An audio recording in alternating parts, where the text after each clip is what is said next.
আসসালাম রহমতুল্লাহ। আমি আপনাকে একটা প্রশ্ন করতেছি। প্রশ্নটা হলো, সূরা ফাতিহা ৭ আয়াতের একটি সূরা। এই সূরাতে, সম্পূর্ণ সূরাতে আমিন লেখা নাই।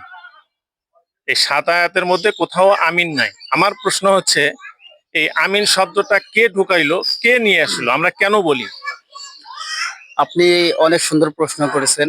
রাসূলুল্লাহ সাল্লাল্লাহু আলাইহি সাল্লাম, আহ, এই হাদিসটা আসছে সহিহ বুখারীতে আছে, মুসলিমও আছে, তিরমিজি শরীফেও পড়ছি।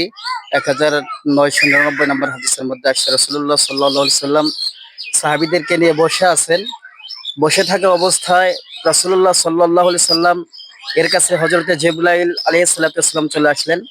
আসার পরে রাসূলুল্লাহ সাল্লাল্লাহু আলাইহি সাল্লামকে একটা কথা বললেন, যে কিছু কথা বলার পরে রাসূলুল্লাহ সাল্লাল্লাহু আলাইহি সাল্লাম বলেছিলেন আমিন। এর কারণে সূরা ফাতিহার মধ্যে রাসূলুল্লাহ সাল্লাল্লাহু আলাইহি সাল্লাম আমিন বলার জন্য আদেশ করেছেন। মাশাআল্লাহ, মাশাআল্লাহ। তার মানে হচ্ছে যে, সে সময় রাসূলুল্লাহ বলেছেন যে, তোমরা সূরা ফাতিহা বলার শেষে আমিন বলবা। ওই সময় ফেরেশতারাও আমিন বলে। জি, যখন তোমাদের আমিন বলা ইভেন ফেরেশতার আমিন বলার সাথে যখন মিলে যাবে, তখন তোমাদের অতীতের গুনাহ সব মাফ করে দেওয়া হবে। আপনি সঠিক একটি অ্যান্সার দিয়েছেন। আপনাকে অসংখ্য অসংখ্য ধন্যবাদ। ভালো থাকেন। আসসালামু আলাইকুম। ওয়ালাইকুম আসসালাম।